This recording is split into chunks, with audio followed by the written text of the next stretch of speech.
Kekaisaran Romawi. Kekaisaran Romawi mencapai puncaknya pada tahun 117 Masehi dan merupakan struktur politik dan sosial yang paling luas di peradaban barat.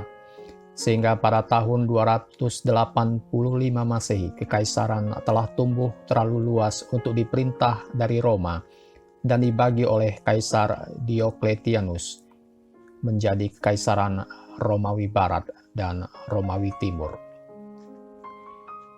Kekaisaran Romawi sendiri bermula dari Agustus yang berkuasa tahun 27 sebelum Masehi sampai tahun 14 Masehi sebagai Kaisar pertama Roma. Kekaisaran Romawi Barat berakhir ketika Romulus Augustulus digulingkan oleh Raja Germanik Odoacer pada tahun 476 Masehi. Sedangkan Kekaisaran Romawi Timur berlanjut sebagai Kekaisaran Bizantium sampai kematian Konstantinus XI dan jatuhnya Konstantinopel ke tangan Turki Utsmaniyah pada tahun 1453 Masehi.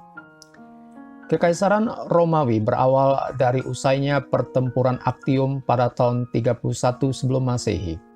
Gaius Octavianus Turinus diberi gelar Kaisar Augustus atas jasanya menghancurkan musuh Roma dan membawa stabilitas yang sangat dibutuhkan negara. Augustus dengan bangga mengatakan bahwa dia menemukan Roma sebagai kota tanah liat, tetapi meninggalkannya sebagai kota marmer. Augustus mereformasi hukum kota, memperluas kekaisaran, mengamankan perbatasan Roma, dan memprakarsai proyek pembangunan besar. Pax Romana atau Perdamaian Romawi, juga dikenal sebagai Pax Augusta, adalah masa damai dan kemakmuran yang berlangsung lebih dari 200 tahun. Setelah kematian Augustus, kekuasaan diteruskan Tiberius, yang melanjutkan banyak kebijakan Kaisar Augustus, tetapi Tiberius tidak memiliki kekuatan karakter dan visi seperti Augustus. Hal ini terus berlanjut pada kaisar-kaisar lain seperti Caligula, Claudius, dan Nero. 5 penguasa pertama kekaisaran ini disebut sebagai dinasti Julio-Claudian. Caligula adalah kaisar yang bejat dan mati dibunuh pengawalnya. Claudius adalah kaisar yang memperluas kekaisaran Romawi di Inggris dan mati dibunuh oleh istrinya sendiri. Nero adalah kaisar yang kejam dan mati bunuh diri pada tahun 68 Masehi dengan meninggalkan kerusuhan sosial. Lalu Galba mengambil alih kekuasaan pada tahun 69 Masehi, dan karena tidak cakap, maka dibunuh oleh pengawal Praetorian. Lalu Otho menggantikan Galba pada hari kematiannya dan diharapkan menjadi kaisar yang baik. Kemudian Jenderal Vitellius melakukan kudeta, maka terjadilah perang saudara singkat dengan bunuh dirinya Otho dan Vitellius menjadi kaisar. Vitellius suka dengan pesta mewah dan mengorbankan tugas kaisarnya. Legion lalu mengumumkan Jenderal Vespasianus sebagai kaisar dan berbaris di Roma. Vitellius dibunuh oleh orang-orang Vespasianus, dan Vespasianus pun mengambil alih kekuasaan tepat 1 tahun sejak Galba pertama kali naik tahta. Maka dalam 1 tahun terjadi penggantian 4 kaisar. Vespasianus mendirikan dinasti Flavia yang ditandai dengan proyek pembangunan besar-besaran, kemakmuran ekonomi, dan perluasan kekaisaran. Vespasianus yang mulai membangun amfiteater Flavia atau Colosseum Roma dan diselesaikan oleh putranya Titus. Awal pemerintahan Titus bertepatan dengan meletusnya gunung Vesuvius pada tahun 79 Masehi yang mengubur kota Pompei dan Herculaneum. Titus dipuji atas prestasinya dalam menangani bencana alam ini. Kemudian Roma mengalami kebakaran besar pada tahun 80 Masehi yang juga dia tangani dengan baik. Titus meninggal karena demam pada tahun 81 Masehi dan digantikan oleh saudaranya Domitianus. Domitianus memperluas dan mengamankan perbatasan Roma, memperbaiki kerusakan kota yang disebabkan oleh kebakaran hebat, melanjutkan proyek pembangunan yang diprakarsai oleh saudaranya, dan meningkatkan perekonomian kekaisaran. Tapi Domitianus yang otoriter membuatnya tidak populer di kalangan senat Romawi, dan dia dibunuh pada tahun 96 Masehi. Penerus Domitianus adalah penasihatnya Nerva yang mendirikan dinasti Nervan Antonin. Periode ini ditandai dengan peningkatan kemakmuran berkat 5 kaisar Roma yang baik, yaitu Saraf, Trajan, Hadrian, Antoninus Pius, dan Marcus Aurelius. Commodus, putra dan penerus Marcus Aurelius, adalah salah satu kaisar paling egois dengan mengorbankan kekaisaran.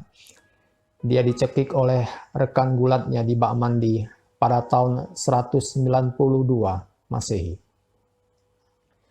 Pertinax menggantikan Commodus dan hanya memerintah selama 3 bulan sebelum dia dibunuh.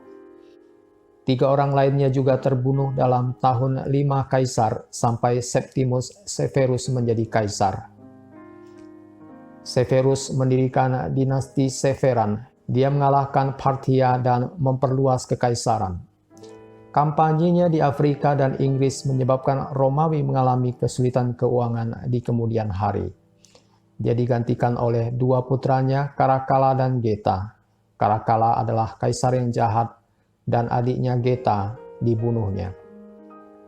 Dia juga melakukan pembantaian di seluruh kekaisaran, memberikan kewarganegaraan kepada seluruh orang bebas di kekaisaran untuk meningkatkan pajak serta membangun pemandian besar di Roma. Caracalla mati terbunuh oleh pengawalnya. Macrinus menggantikan Caracalla dan mati dieksekusi. Elagabalus menggantikan Macrinus. Alexander Severus menggantikan Elagabalus dan terbunuh sehingga menjerumuskan kekaisaran dalam kekacauan yang dikenal sebagai krisis abad ketiga. Dan dalam periode ini, Romawi diperintah oleh 25 kaisar, dari Maximinus Thrax sampai Kaisar Numerian. Periode ini dianggap berakhir setelah Diocletianus berkuasa. Diocletianus yang mendirikan tetrarki, yaitu aturan 4 untuk menjaga ketertiban di seluruh kekaisaran. Diocletianus membagi kekaisaran Romawi menjadi 2 pada tahun 285 Masehi untuk memfasilitasi administrasi yang lebih efisien dengan mengangkat salah satu perwiranya, Maximianus, ke posisi rekan kaisar. Dengan melakukan itu, ia menciptakan Kekaisaran Romawi Barat dan Kekaisaran Romawi Timur, yang juga dikenal sebagai Kekaisaran Bizantium. Penyebab utama krisis kekaisaran adalah kurangnya kejelasan suksesi, sehingga Diocletianus memutuskan bahwa penerus harus dipilih dan disetujui sejak awal.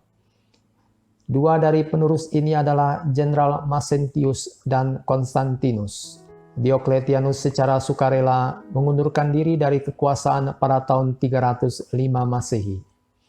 Setelah kematian Diocletianus pada tahun 311 Masehi, Maxentius dan Constantinus kembali menjerumuskan kekaisaran dalam perang saudara. Pada tahun 312 Masehi, Constantinus mengalahkan Maxentius pada pertempuran jembatan Milvian dan menjadi satu-satunya kaisar. Lalu dia menstabilkan kekaisaran, menilai kembali mata uang dan mereformasi militer, serta mendirikan di bekas situs kota Bizantium yang kemudian dikenal sebagai Konstantinopel. Setelah wafat ketiga putranya, Konstantinus II, Konstantius II, dan Konstans, membagi kekaisaran Romawi di antara mereka, tetapi segera bertengkar dan memperebutkan siapa di antara mereka yang lebih pantas. Dalam konflik ini, Konstantinus II dan Konstans terbunuh. Konstantius II juga meninggal, kemudian tahta diwariskan ke sepupunya Julian. Kaisar Julian mencoba mengembalikan kejayaan Romawi melalui serangkaian reformasi yang bertujuan untuk meningkatkan efisiensi dalam pemerintahan. Julian tewas dalam pertempuran dengan Persia dan digantikan Yovian, lalu digantikan oleh Theodosius pertama sebagai Kaisar Romawi Barat dan Timur. Roma kemudian bertempur dalam serangkaian peperangan melawan penjajah Goth dalam Perang Gotik. Pada pertempuran Adrianopel 9 Agustus 378 Masehi, Kaisar Romawi Valens dikalahkan, dan sejarawan menandai peristiwa ini sebagai peristiwa penting dalam penurunan Kekaisaran Romawi Barat. Pada akhirnya Kekaisaran Romawi runtuh karena ketidakstabilan politik dengan ukuran kekaisaran yang begitu besar. Adanya kepentingan pribadi dari dua bagian kekaisaran, invasi suku barbar, korupsi, tentara bayaran, terlalu mengandalkan tenaga kerja budak, pengangguran, dan inflasi besar-besaran.